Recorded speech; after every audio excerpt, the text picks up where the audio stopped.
Hello everybody, I just wanted to make a video which is going to be called "Can you use an iPhone 8 Plus in 2025?"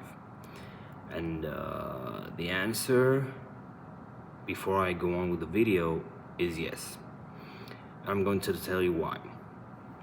First of all, I'm going to tell you a little story about my 8 Plus. So back in December 2017, I bought my first brand new iPhone. Until then, I used to buy only second-hand iPhones, which every time I bought a new second-hand iPhone, it had some problems. Either the battery, the camera, the motherboard, something was wrong with it.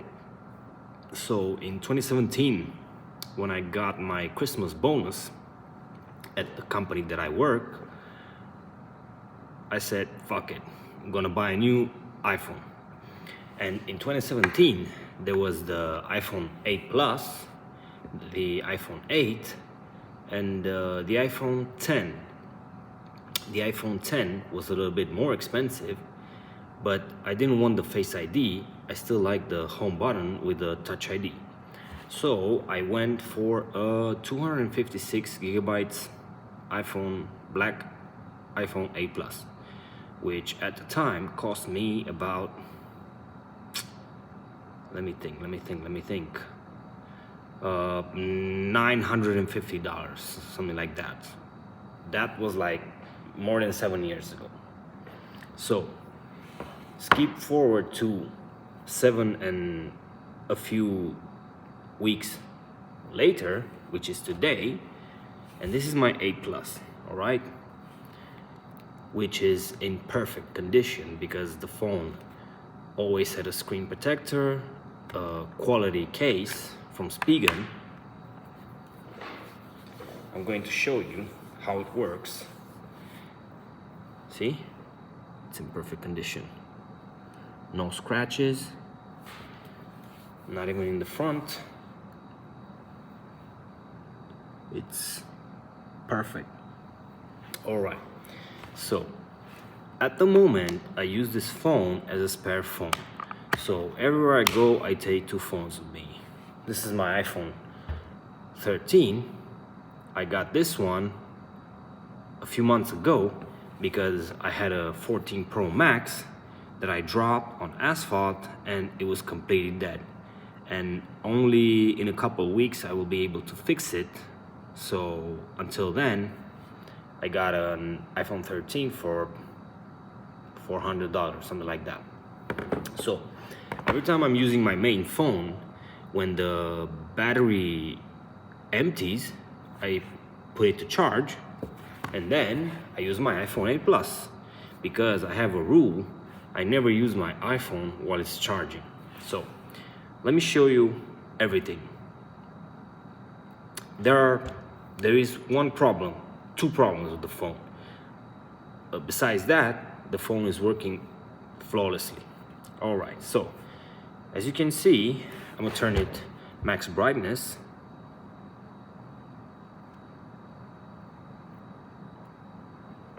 Look at this.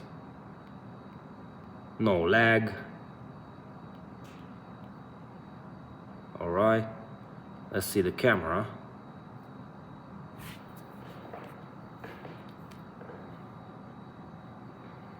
See, the camera works fine, takes great photos. Beautiful, beautiful. What I like about this phone, the portrait mode, at least even now when I look years after years at some portrait shots that I took with this phone, they're amazing. Of course, they don't match with the 14 Pro Max or even the 13. But still, for a phone that's 7 years old, the camera is still very capable. You can shoot 4K, 60 frames per second. That's ridiculous for a 7-year-old phone, almost 8 years. All right, the two problems that I have with this phone is the speaker on top is very muffled. You barely hear anything. And also this one is not that loud. So let me play some music samples.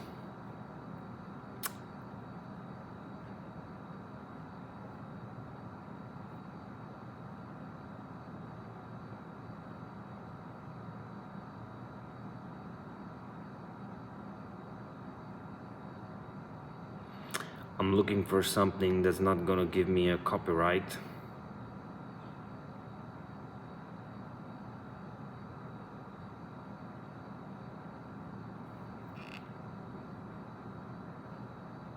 All right, let's go. So this is maximum volume, which is very low, but there's a very strange thing with this speaker. So when I set an alarm, the alarm sound is crazy loud. I don't know how the speaker can get so loud for the alarm, but not for the music, which is very strange. This is max volume.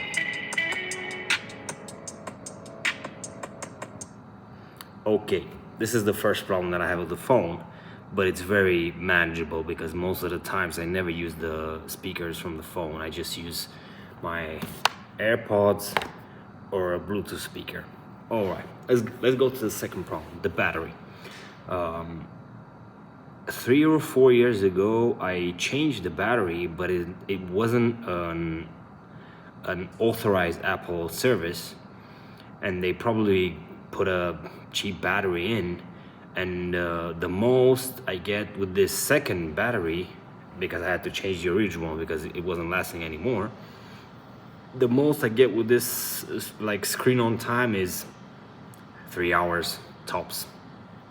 But still, if I were to put an original battery, this phone would easily give me 5 hours of screen on time. And considering that it's 7 years old, it's more than enough. All right, the screen looks good. Let me show you some photos. See?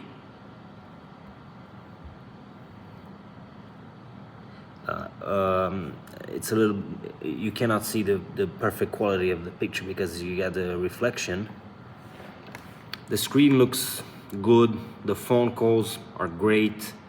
What can I say? Battery, camera, there's no lag. I still have plenty of memory left on it, like 50 gigabytes or something like that. And